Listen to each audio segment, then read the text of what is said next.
En esta mañana damos gloria al Señor que nos permite estos espacios de edificación y de aprendizaje en los cuales el Señor y su sabio consejo son los que nos guían a la luz de su verdad, por lo que agradezcamos entonces al Señor y vamos a elevar oración a nuestro Padre para que nos asista a lo largo de esta mañana en nuestro estudio. Vamos a orar, mis hermanos. Buen Dios, en esta mañana te damos muchas gracias, Padre, porque eres bueno con nosotros al permitirnos estar aquí, Señor, hoy en tu día, aquel día que tú has apartado para que tu pueblo santo acate tu llamado, Señor, y esta santa convocatoria que haces, Padre. Gracias, Señor, porque nos permites acercarnos a ti a través de tu palabra, Señor. Gracias porque nos permites reunirnos como pueblo, entonar cánticos y ser expuestos ante tu palabra, Señor. En Cristo te pedimos que nos asistas a lo largo de esta mañana, Señor, bajo la guía de tu Santo Espíritu. En Cristo te hemos orado. Amén. Bien, mis hermanos, nos encontramos en el capítulo 2 de la Confesión de Fe Bautista de Londres de 1689. Hace algunos domingos atrás hemos venido estando estudiando esta maravillosa herramienta que nos sirve de mucho beneficio para nuestros estudios. Específicamente nos encontramos en el párrafo 1 del capítulo 2 de la Confesión y vamos a hacer un recuerdo de lo que hemos dado hasta ahora. Inicialmente realizábamos una introducción donde hablábamos de que debíamos partir de dos presuposiciones. Estas dos presuposiciones, decíamos que la primera es que Dios existe. Y decíamos dentro de esto que no es el objetivo de la confesión demostrar que Dios existía, porque Dios existe. Lo segundo es que Él se revela por su palabra. En esto decíamos que todo lo que nosotros necesitamos saber de Dios está contemplado en su palabra. También brindábamos un bosquejo general del capítulo y si pudiéramos recordarlo, lo invito a hacerlo. Hayamos fijado 3 puntos. ¿Quién recuerda? ¿Cuál era ese primer punto del bosquejo general de todo el capítulo 2? ¿Qué es lo primero que íbamos a estudiar?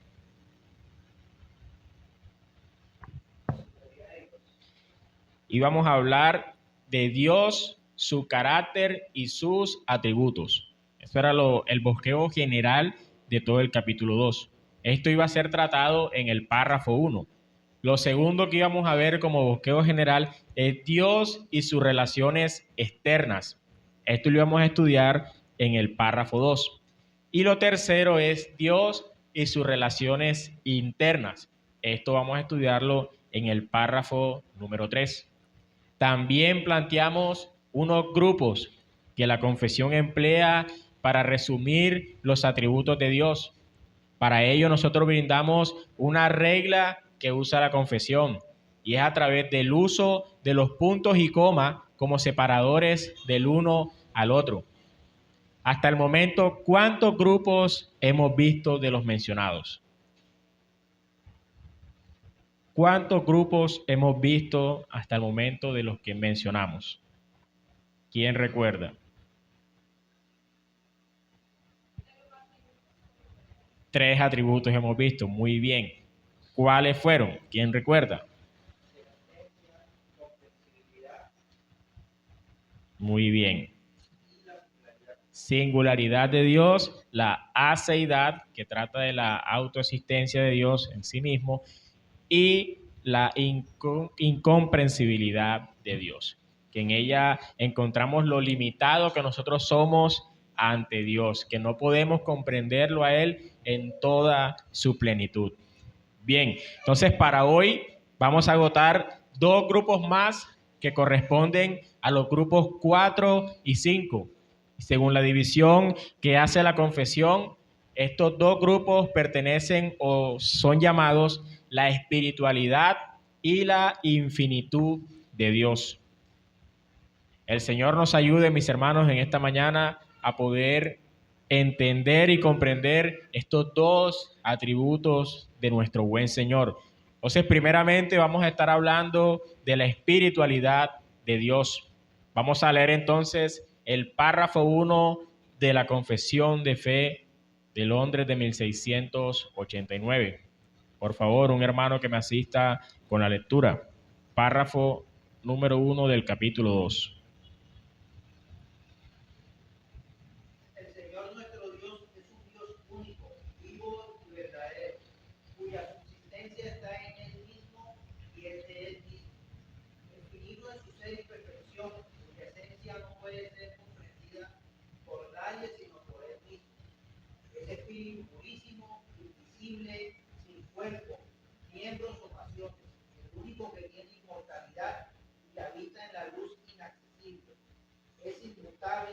Inmenso, eterno, inescrutable, todopoderoso, infinito en todos los sentidos, santísimo, sapientísimo, ibérico, absoluto, que hace todas las cosas según el consejo de su inmutable y justísima voluntad para su propia gloria. Es amantísimo, benigno, misericordioso, longanánimo, abundante en bondad y verdad, perdonando la iniquidad, la transgresión y el pecado, galardonador de los que le buscan con diligencia y sobre todo justísimo y terrible en sus juicios, que odia todo pecado y que de ninguna manera dará por inocente a sus padres. Muy bien, gracias, mi hermano. Entonces, aquí vemos este primer grupo que vamos a estudiar hoy, la espiritualidad de Dios, del cual la confesión dice es espíritu purísimo, invisible, sin cuerpo, miembros o pasiones, el único que tiene inmortalidad y que habita en luz inaccesible. Para muchos, la expresión espiritualidad hace énfasis en diversas cosas. Por ejemplo, espiritualidad transmite la idea de algo que no tiene cuerpo. Para otros, la espiritualidad puede ser aplicado a las personas. Decir que una persona es espiritual, pero aún así no ser un espíritu. Sin embargo, hablar de la espiritualidad de Dios es en realidad identificarlo como un espíritu. Es un ser que es totalmente distinto a las demás criaturas materiales, visibles y finitas.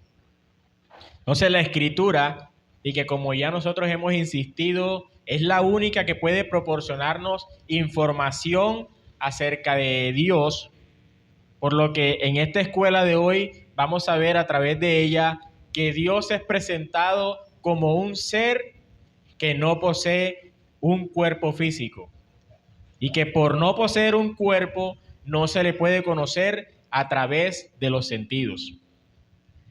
Como si podemos nosotros conocer todo aquello que nos rodea. Las personas que nos rodean pueden ser conocidas a través de los sentidos. Podemos verlas, podemos tocarlas, podemos incluso sentirlas, porque tienen unas características físicas externas como un cuerpo, unos miembros. Unas características también internas como son las emociones, las pasiones, y que a través de estas características podemos nosotros dar una descripción de lo que es una persona o cómo es esa persona. Pero no sucede lo mismo con Dios. Tal como lo dice la confesión, Dios es espíritu purísimo. Y por esa simple expresión purísimo deja por sentado que no hay otra forma de reconocerlo sino como espíritu. Pero veamos entonces también lo que dice la Escritura. Vamos a leer como texto base, y de hecho vamos a determinarlo así como nuestro texto base en esta escuela, Juan 4:24. Juan 4:24.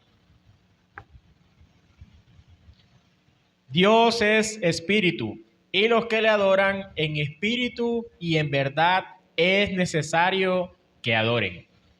Este es el texto más directo y fundamental sobre la espiritualidad de Dios.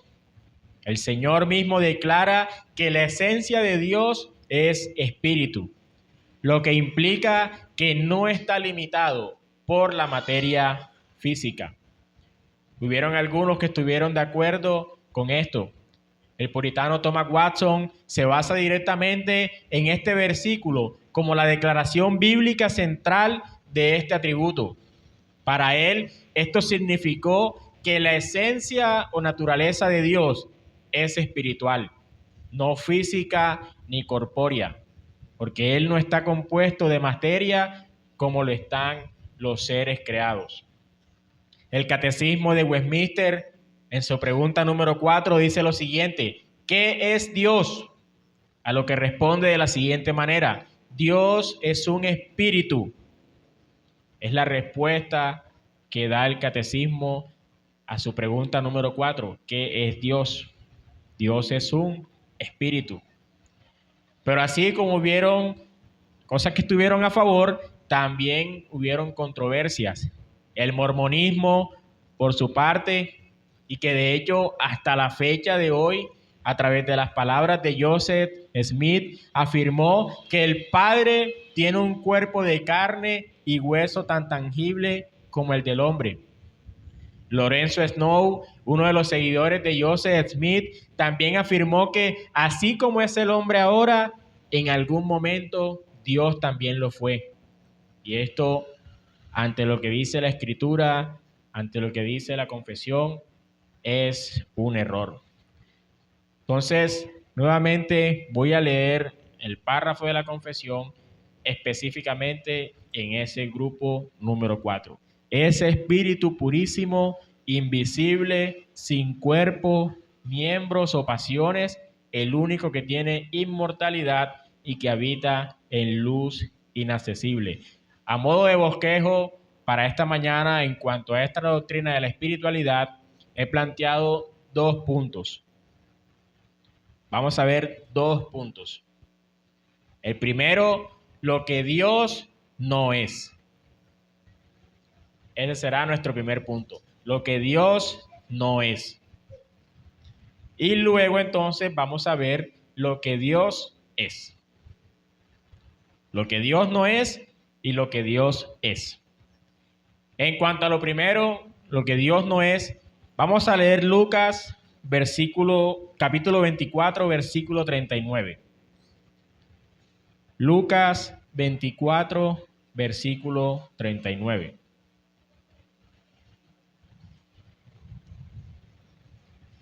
Mirad mis manos y mis pies, que yo mismo soy. Palpad y ved, porque un espíritu no tiene carne ni huesos, como veis que yo tengo. No sé, mi hermano, lo primero que nosotros podemos decir acerca de lo que Dios no es que Dios no es un ser material. Dios es totalmente inmaterial, porque Dios no tiene cuerpo, no tiene miembros, no tiene pasiones. Y por consiguiente, Dios no tiene huesos ni tiene carne. Pero hermano, ¿cómo usted puede decir eso? Si en la Biblia dice que Dios tiene brazos, tiene pies, tiene ojos, tiene boca. También dice que Dios se les apareció físicamente a algunos. Y sí, la Escritura dice todas estas cosas, pero ¿se estaría contradiciendo entonces la doctrina de la espiritualidad de Dios con la Escritura? En ninguna manera. Vamos a leer un par de textos bíblicos. Vamos a leer Génesis 12, versículo 7. Por favor, un hermano que me ayude. Génesis 12, 7. Apareció Jehová a Abraham y le dijo: a tu descendencia daré esta tierra.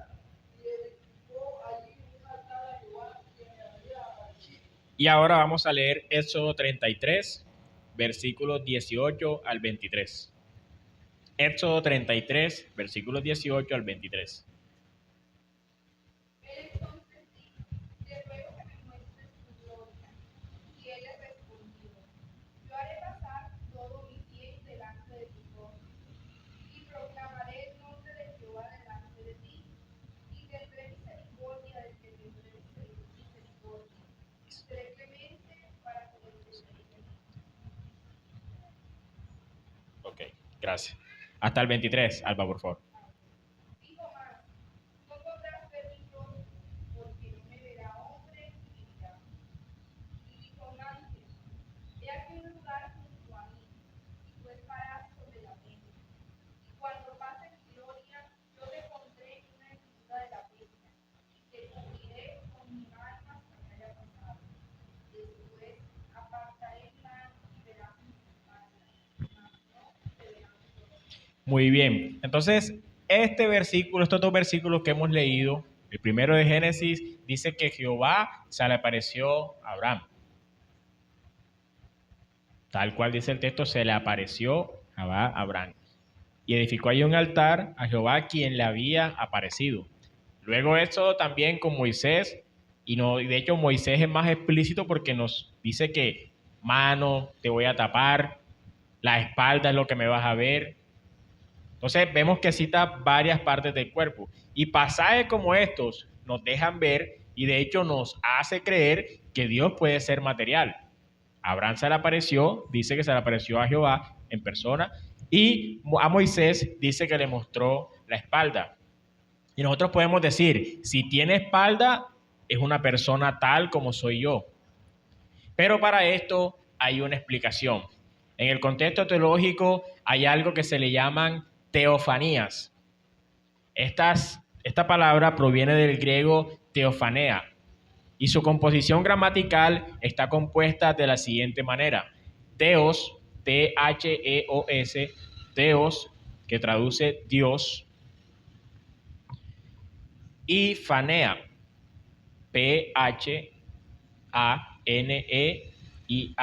fanea, que traduce manifestación o aparición. Esta es la composición gramatical de la palabra teofanía. Theos, que traduce Dios, y fanea, que traduce manifestación o aparición. Estas teofanías tienen unas características. Una de ellas es que son sensibles, es decir, involucran elementos que pueden ser visibles, audibles e incluso sentidos físicamente. También tienen un propósito revelador. Cuando Dios va a comunicar un mensaje, establecer un pacto, dar dirección, reprender o consolar. Otra característica particular que tienen las teofanías son que estas tienen diversidad de formas. Tienen formas humanas, tienen forma de fenómenos naturales como nube, fuego, zarza ardiente, truenos, terremotos. En resumen, una teofanía es una aparición tangible de Dios en la Biblia.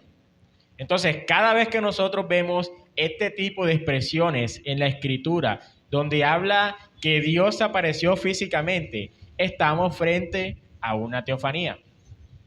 Y como ya decía ahorita, una teofanía es una manifestación visible o tangible de Dios a los seres humanos. Vamos a ver otro ejemplo. Éxodo 24, versículos 15 al 17. Éxodo 24, versículos 15 al 17. ¿Me ayudan con la lectura, por favor?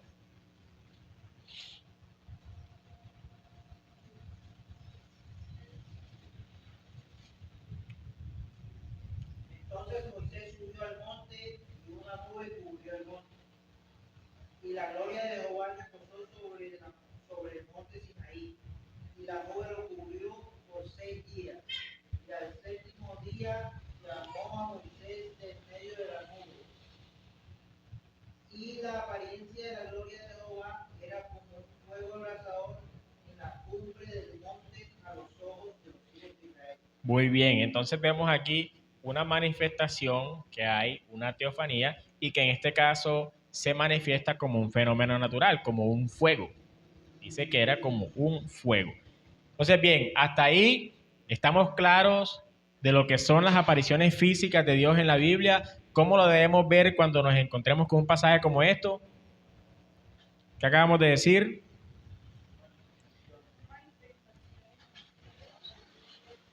Como una teofanía, una manifestación visible de Dios a los seres humanos. Entonces, cada vez que nos encontremos frente a pasajes así donde diga que se le apareció y salió, estamos frente a una teofanía. Pero también se conoce otro término teológico y este es conocido como el antropomorfismo. Antropomorfismo. Antropomorfismo. Y este habla específicamente de la atribución de características físicas, mentales o emocionales humanas a Dios. ¿Cómo así? Dado que Dios es espíritu, lo acabamos de leer en Juan 4:24, y trasciende totalmente de la comprensión humana, la Biblia a menudo utiliza un lenguaje antropomórfico para que nosotros, sus criaturas, podamos entender aspectos de su ser y de su obra. Algunos ejemplos de antropomorfismo físico en la Escritura es atribuir a Dios ojos, oídos, brazos, pies. También se le atribuyen emociones como ira, celo, arrepentimiento. También, de hecho, encontramos acciones, Dios caminando, Dios hablando, Dios descansando. Pero ahora, el propósito del antropomorfismo es que Dios se pueda comunicar con sus criaturas en un lenguaje que nosotros podamos comprender. Recordemos, Dios es incomprensible. Entonces debe utilizar un lenguaje en el cual nosotros podamos comprender lo que Él quiere mostrar. Entonces, para eso es crucial entender que el lenguaje antropomórfico en la Biblia es figurativo y es analógico, no literal.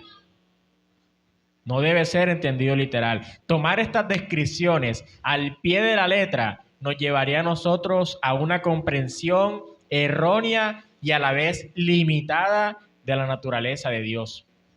Los teólogos han enfatizado la necesidad de interpretar estos pasajes a la luz de la comprensión más amplia de Dios, que es como un espíritu infinito e inmutable.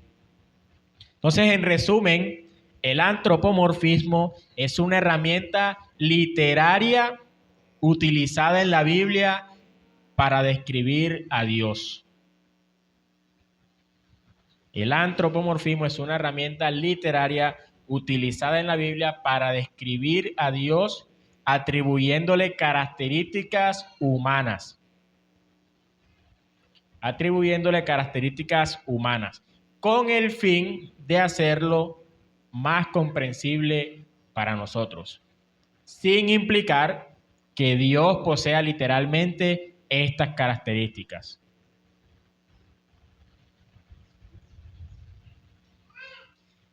Bien, mis hermanos, hemos dicho que Dios no es un ser material, porque no tiene carne ni tiene huesos. Que todas aquellas manifestaciones que hay expresadas acerca de Él son formas que Él mismo usa para comunicarse con sus criaturas. Por eso la confesión claramente afirma que Dios no tiene cuerpo, miembros o pasiones, porque Él es un ser totalmente inmaterial.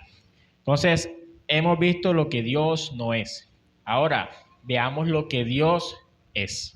Nuestro segundo punto.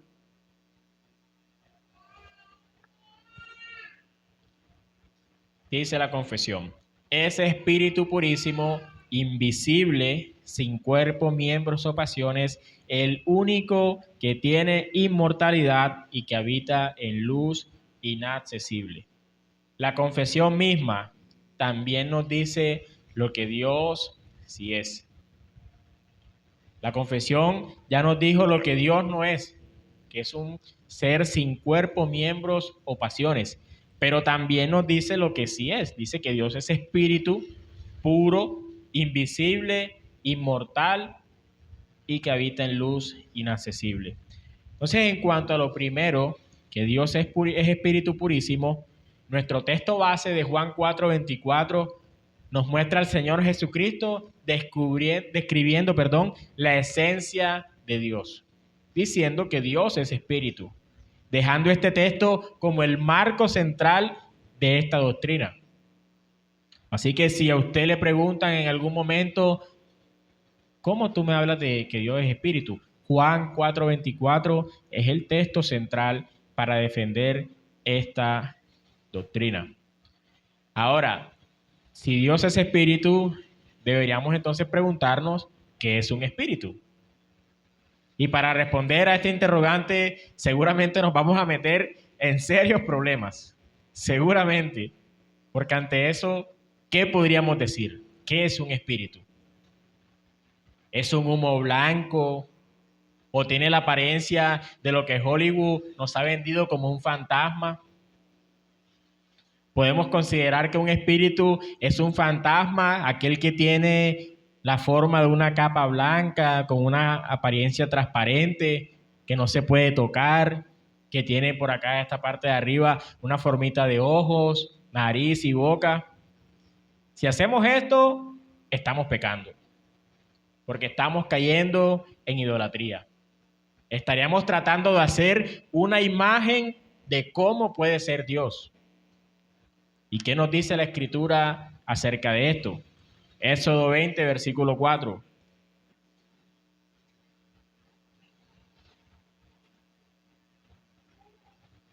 No te harás imagen ni ninguna semejanza de lo que esté arriba en el cielo, ni abajo en la tierra, ni en las aguas debajo de la tierra. A este problema me refería hace un momento. No podemos hacernos una imagen de Dios. Él lo prohíbe. Dios es espíritu y por consiguiente, al ser espíritu, la confesión dice que también es invisible. Vamos a leer 1 de Timoteo 1:17.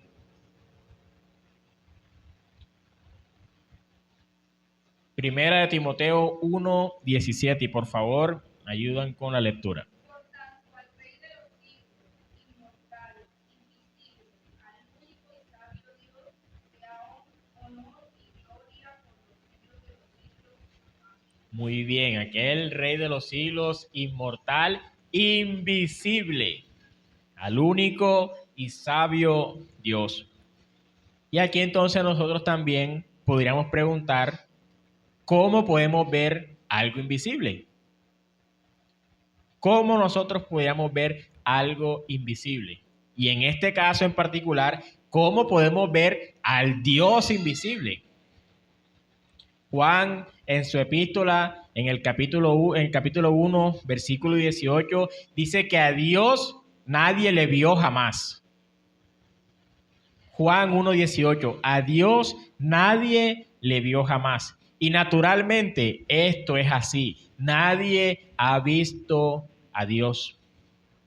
Seguimos aún sin resolver cómo podemos ver al Dios invisible.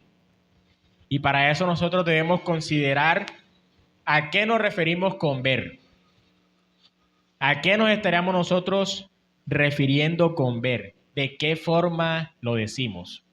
Si nos estamos refiriendo a querer conocerlo tal como Él es, ya hemos dicho que esto jamás podríamos hacerlo, porque Él es incomprensible y además invisible. Pero en cambio, si decimos, ¿cómo podemos conocer más de Él? Ahí sí estaríamos hablando de forma correcta. Y ahí entonces sí nosotros podríamos conocer cómo es Él. Para simplificar esto mucho más, por un lado decimos que no podemos ver a Dios desde su esencia, dado que no tiene una forma física. Pero en otro sentido decimos que podemos verlos a través de lo que Él manifiesta de sí mismo. Y es de lo que hemos nosotros venido tratando en estas escuelas. Conocer acerca de su carácter y sus atributos. Entonces, para esto hay tres formas en las que nosotros podemos ver cómo es Dios. No ver a Dios, sino cómo es Dios. Primero, a través de la creación. A través de la creación. Segundo, a través de su palabra.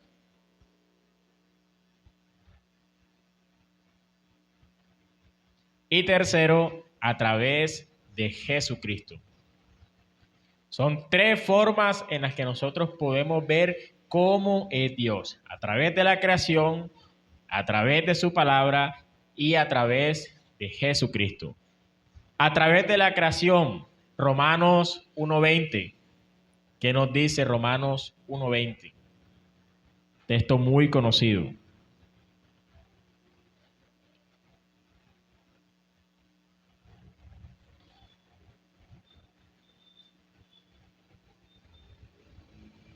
¿Qué dice Romanos 1:20?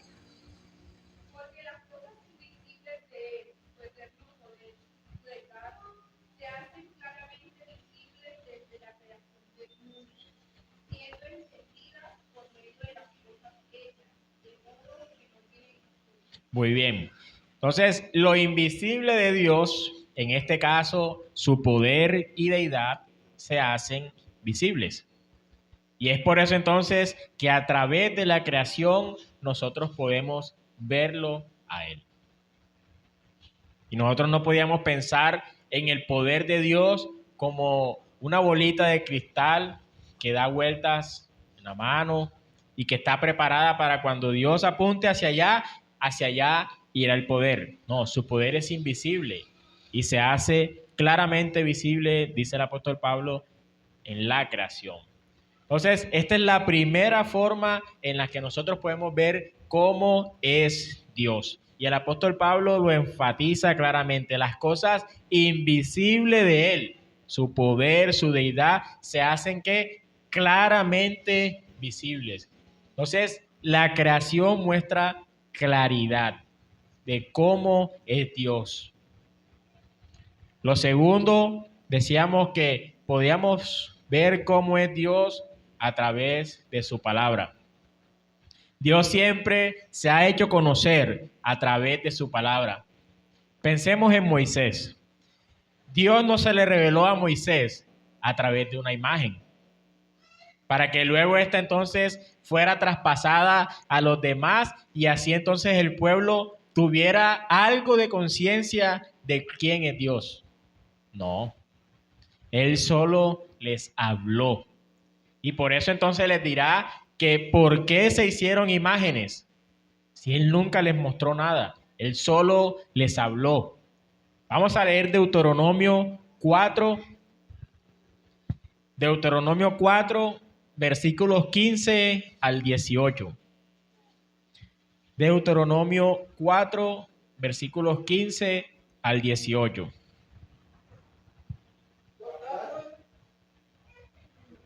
Guardad pues mucho vuestras almas, pues ninguna figura visteis que el día que Jehová habló con vosotros en medio del pueblo, para que no os corrompáis ni hagáis para vosotros escultura, imagen de figura alguna, que figie de valor o hembra, figura de animal alguno que está en la tierra, figura de ave alguna alada que vuele por el aire, figura de ningún animal que se arrastre sobre la tierra, figura de pez alguno que haya en el agua debajo de la tierra. Gracias, mi hermano.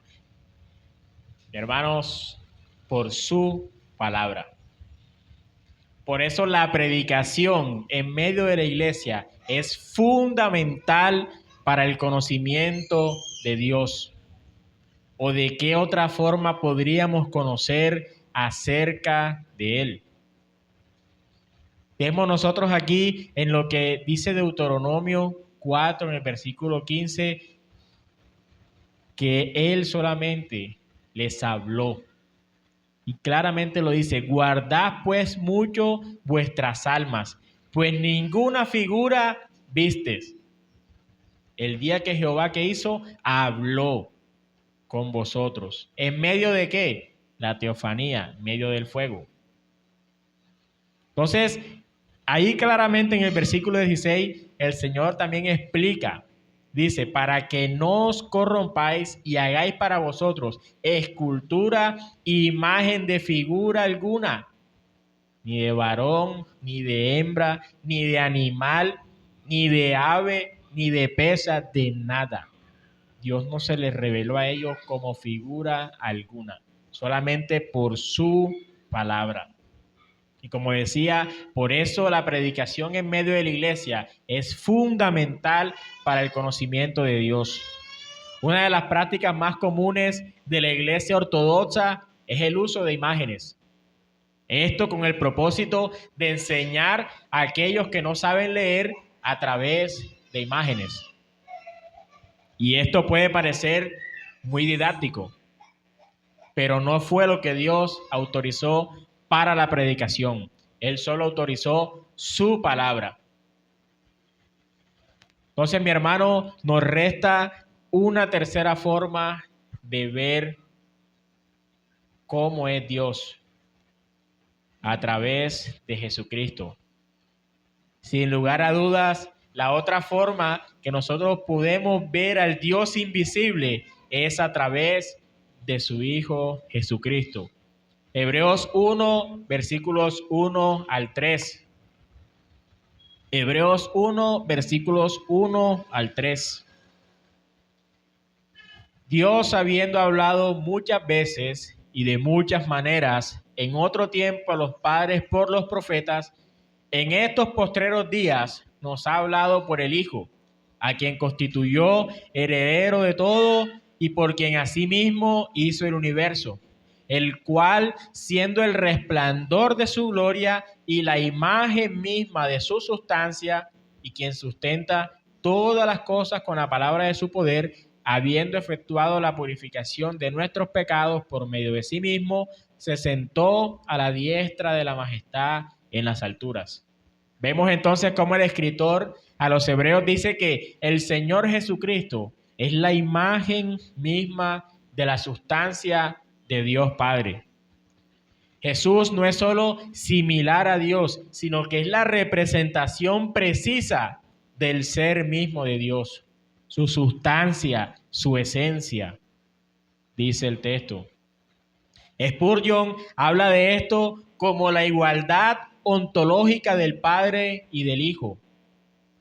Es decir, lo que Dios el Padre es, Dios el Hijo también lo es perfecta y completamente. Vamos a leer Colosenses 1:15. Y por favor, alguien que me ayude con la lectura. Colosenses 1:15.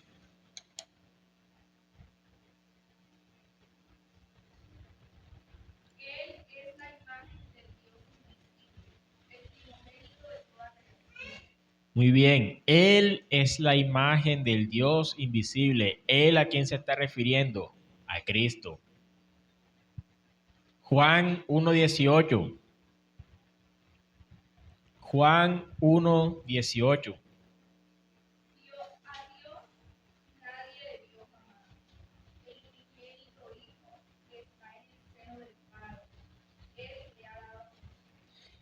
Bien, mi hermano, el unigénito, Hijo, Él le ha dado a conocer. Ahí la palabra griega empleada para conocer es el verbo exegeomai, que significa explicar, declarar o dar a conocer. Mi hermano, esto no nos dice otra cosa, sino que todo lo que nosotros podemos conocer verdaderamente acerca de Dios el Padre se revela a través de la persona y la obra de Jesucristo. En sus palabras, sus acciones, su vida, muerte y resurrección, Jesús es el intérprete del Dios invisible. Jesús es el intérprete del Dios invisible. Así que, mi hermano, de estas tres formas nosotros podemos ver cómo es Dios. A través de la creación, a través de su palabra y a través de Jesucristo. Entonces, recordemos, no podemos verlo tal como Él es, porque primero es invisible y a la vez es incomprensible. Pero sí podemos ver cómo es Dios. No verlo tal como Él es, pero sí cómo es Él, que es lo que hemos venido haciendo en estas escuelas, conociendo sus atributos, su carácter. Entonces, mi hermano, ¿qué no es Dios? ¿Qué decíamos hace un momento? ¿Qué no es Dios? No es un ser material. ¿Por qué? Porque no tiene cuerpos ni miembros. Muy bien. ¿Qué es Dios? Ese espíritu. Muy bien. Ahora, ¿cómo podemos conocer a ese Dios invisible? Muy bien, a través de la creación, de su palabra y de Cristo. Muy bien. Entonces, este grupo de atributos apuntan a señalar cómo Dios no posee materia, por tanto, no es víctima de las limitaciones de ella, pero hace énfasis en el que se trata de un ser, pero que no posee cuerpo. Y por no poseer cuerpo, no se le puede conocer a través de los sentidos como nosotros conocemos todo lo que es materia. Bien, pasemos entonces al siguiente grupo, la infinitud. La infinitud de Dios. Y me permito entonces leer la confesión nuevamente. Es inmutable, inmenso, eterno, inescrutable, todopoderoso, infinito en todos los sentidos, santísimo, sapientísimo, libérrimo, absoluto. Vamos a leer el Salmo 147, versículo 5. Salmo 147, versículo 5. Grande es el Señor nuestro, y de mucho poder, y su entendimiento es infinito. Muy bien. Grande es el Señor nuestro y de mucho poder. Su entendimiento es infinito. Quisiera dar algunas definiciones acerca de la infinitud de Dios. Samuel Renihan, en su libro Dios y su decreto, dice que la infinitud de Dios es la negación de la finitud de Dios. Así lo define Samuel Renihan. El doctor Louis Berkhoff, en su teología sistemática, dice que la infinitud de Dios es aquella perfección suya por medio de la cual queda libre de todas las limitaciones.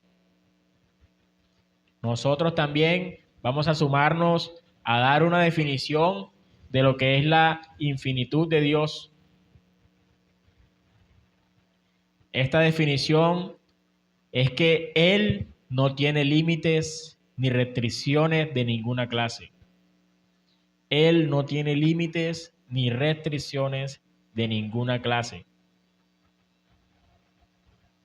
Su ser, sus perfecciones y su presencia trascienden toda limitación finita o creada.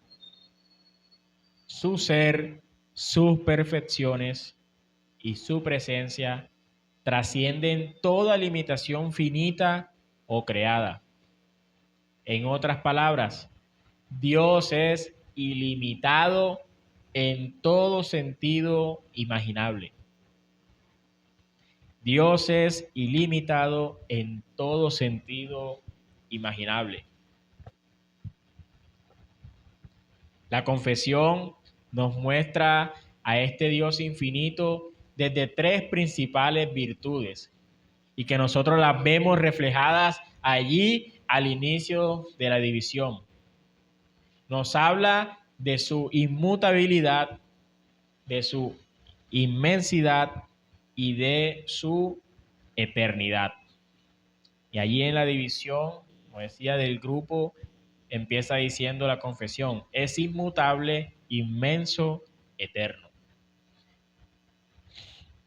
Entonces, estas tres divisiones o tres virtudes que nos da la confesión nos dicen algunas cosas sumamente importantes. Y es que por el hecho de ser inmutable, nos habla de que Dios no cambia. Él es el mismo ayer, hoy y siempre. Malaquías 3:6. Porque yo, Jehová, no cambio. Dice Malaquías 3:6.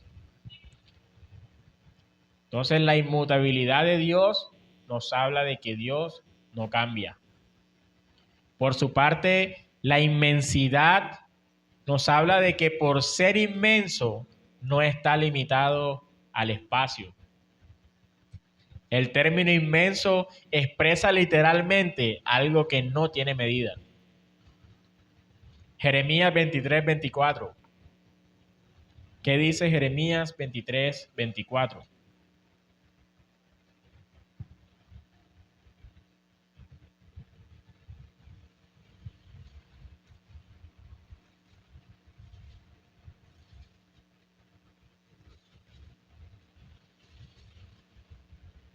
Se ocultará alguno, dice Jehová, y escondrijo que yo no lo vea. No lleno yo, dice Jehová, el cielo y la tierra. Gracias. No lleno yo, dice Jehová, el cielo y la tierra.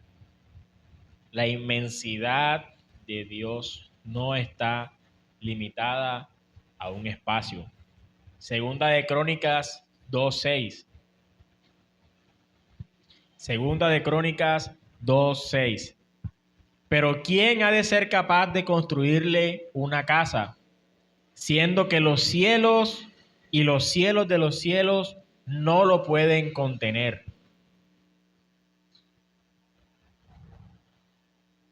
Versículo como esto nos muestra que Dios no está limitado al espacio, ni aún el cielo, con toda su expansión, lo puede contener.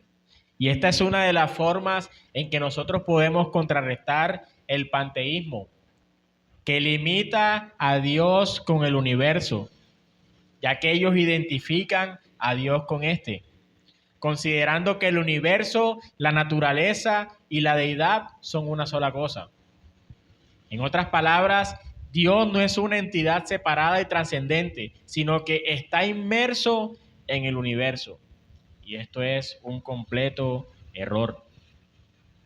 Dios no está limitado con nada.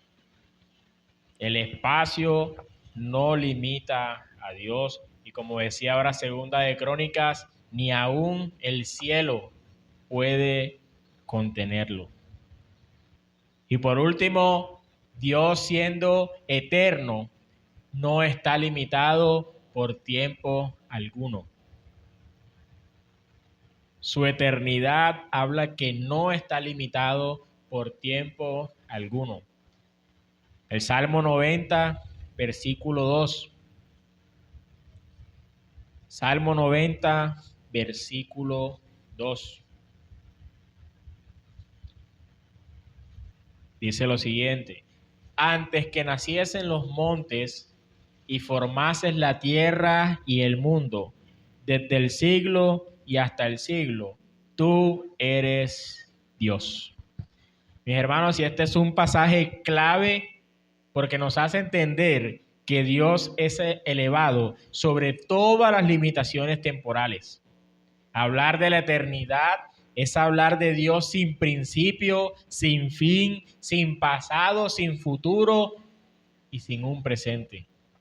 Dios no está limitado por tiempo alguno.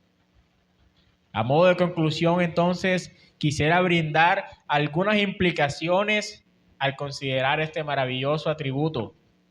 Pensar en la infinitud de Dios debe producir en nosotros humildad. Pensar en la infinitud de Dios debe producir en nosotros humildad. Esto nos debe llevar nosotros a una profunda humildad, al comprender nuestra propia finitud y limitación como criaturas ante Dios. La infinitud de Dios implica que siempre habrá aspectos de su ser y sus caminos que estarán más allá de nuestra completa comprensión. Nosotros somos seres finitos. Dios es un ser infinito. Y es imposible para nosotros comprender la infinitud de Dios. Y como decía, siempre habrá aspectos de su ser y sus caminos que estarán más allá de nuestra comprensión. Eso como lo primero, la humildad. Lo segundo que la infinitud debe producir en nosotros es confianza. La infinitud de su poder, sabiduría y amor nos brinda una base sólida para confiar en Él en todas las circunstancias. Esto debe generar en nosotros confianza. Y por último, pensar en la infinitud de Dios debe producir en nosotros adoración. Adoración. La conciencia de la grandeza ilimitada de Dios debe inspirar en nosotros una adoración reverente y sincera. Así que, mi hermano, estas implicaciones prácticas que nosotros debemos considerar ante la infinitud de Dios: primero, humildad, confianza y adoración. Bien, mis hermanos, llegamos al fin de nuestra escuela. Si hay preguntas, aportes, este es el momento. Puede usted hacer